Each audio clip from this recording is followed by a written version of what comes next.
So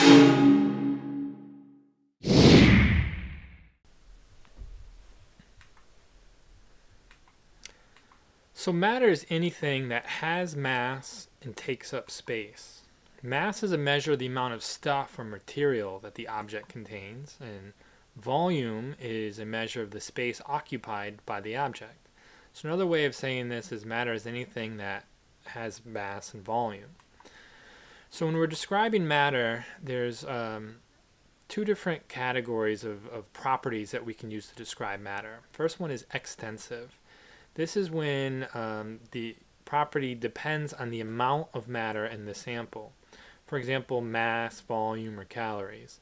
If I have a thimble of gold, that's going to weigh a certain mass. If I have a suitcase full of gold, that mass is going to be a lot heavier.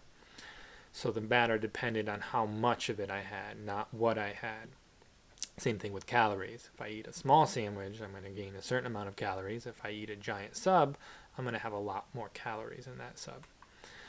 The next category of property is an intensive property. This depends on the type of matter, not the amount present. For example, hardness, density, and boiling point. So hardness you learned about in earth science. It's something you can measure. Different minerals have different hardnesses. A small diamond has the exact same hardness as a very large diamond. The density of silver is a specific number, and it doesn't matter if I have 1 atom of silver, 10 atoms, or 1,000,000 atoms of silver. They all have the exact same density. Same thing with boiling point. A drop of water will boil at 100 degrees Celsius. A swimming pool of water will boil at 100 degrees Celsius. That property depended on the type of matter, not how much I had. Properties are words that describe matter. They're adjectives. We can have a physical property. This is a property that can be observed and measured without changing the material's composition. Something like color or hardness, melting point or boiling point.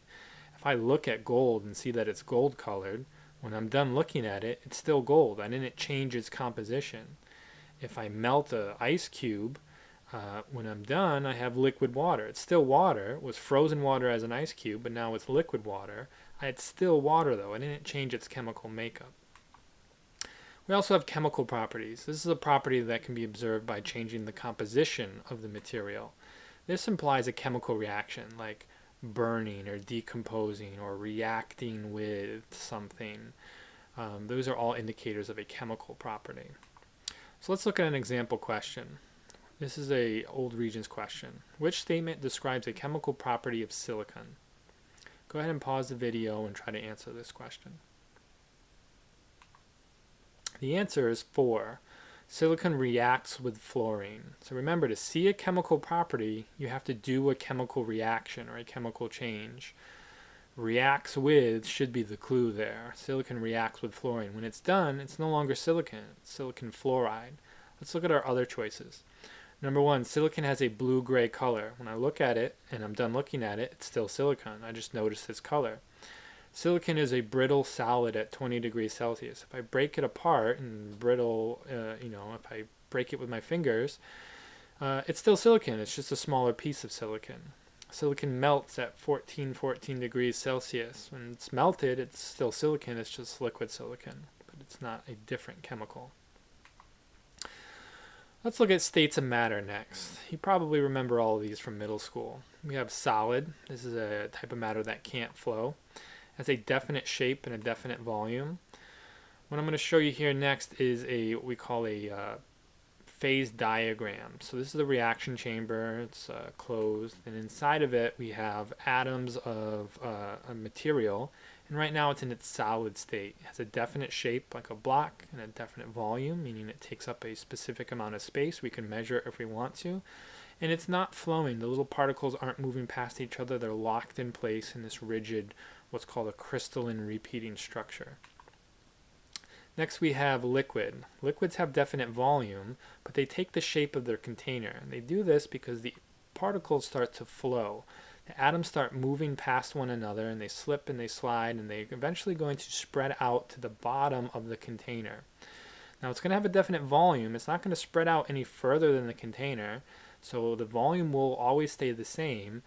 but the shape doesn't. I could pour it out of this container into a different container and it would take the shape of that container.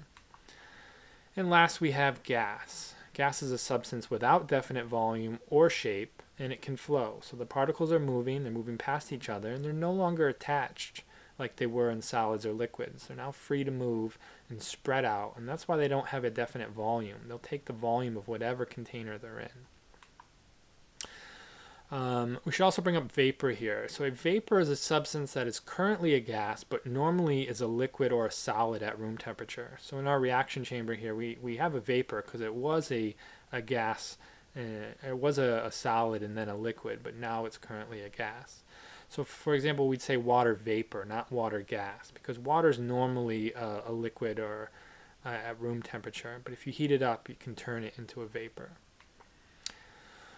Here are 3 more pictures of phases of matter. So next we're going to talk about the transition from one to the other. So if I have a solid and I turn it into a liquid, we call that melting. If I have a liquid and turn it into a vapor, we call that evaporation or vaporization.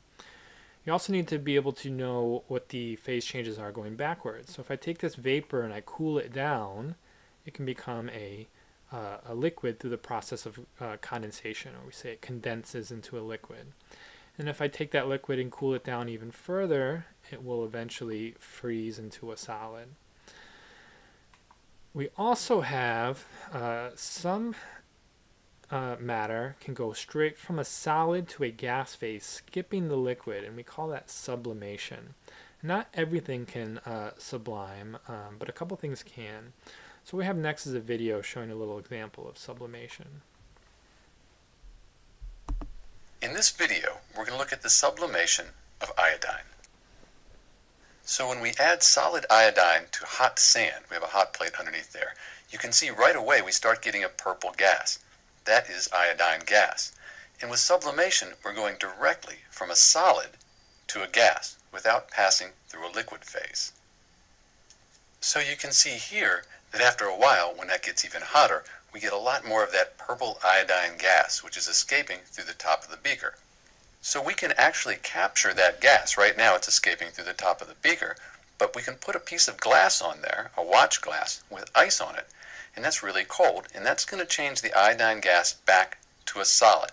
It won't go through a liquid phase. It'll go directly from the gas to a solid, and that will stick on the bottom of the glass. Here's what it looks like from the top. You can see the ice, the watch glass, and then you can start to see that the crystals of iodine are forming underneath. So after a while, the crystals will have formed on the bottom of that glass, and you can see them here sort of dangling down from the watch glass. If we were to take that watch glass off and look at the crystals, they look something like this.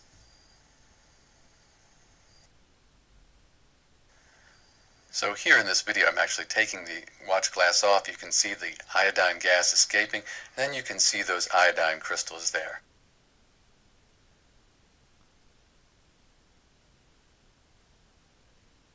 So that's the sublimation of iodine. This is Dr. B, and thanks for watching.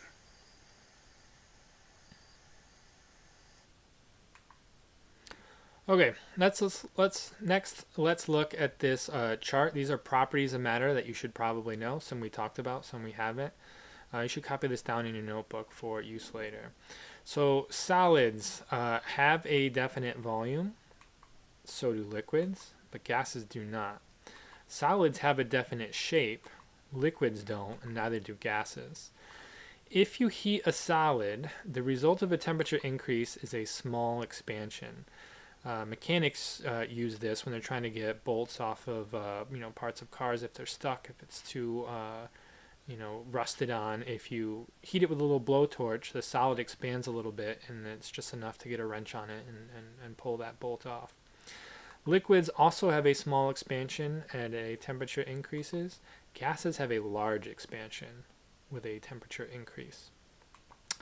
Solids will not compress. You can't squeeze a solid into a smaller container than its volume. It won't work. The particles are already as close together as can be. Same thing with a liquid. Despite the fact the molecules are flowing back and forth around each other, they're already as close as they're going to be. There's no space in between the particles there, so you can't compress it into a smaller volume. But gases you can. Gases have a lot of space in between the particles, so you can squeeze them together, lessen that space, and squeeze a gas into a smaller volume container.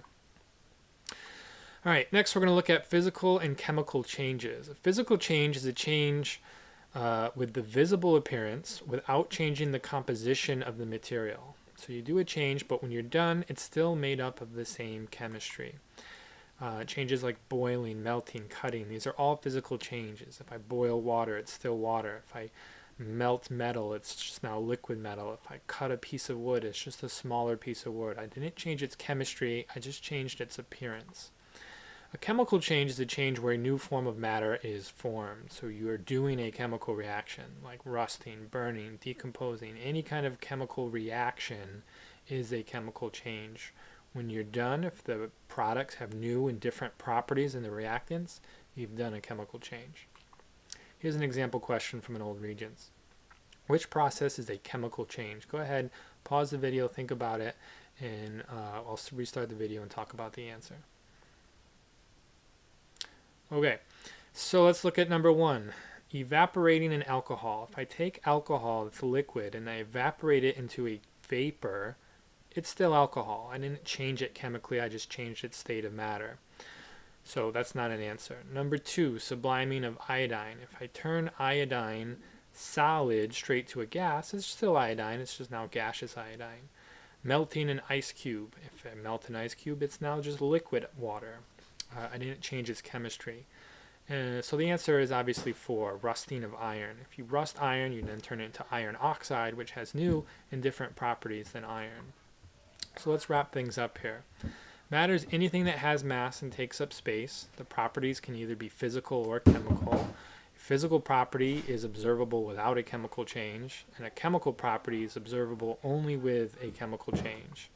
Physical change changes the appearance, but not the chemistry of the substance. Matter exists in 3 states, solid, liquid, and gas. You need to know the properties of each state of matter, and you need to also know how you transition from one state of matter to the other. You should also know the names of those transitions.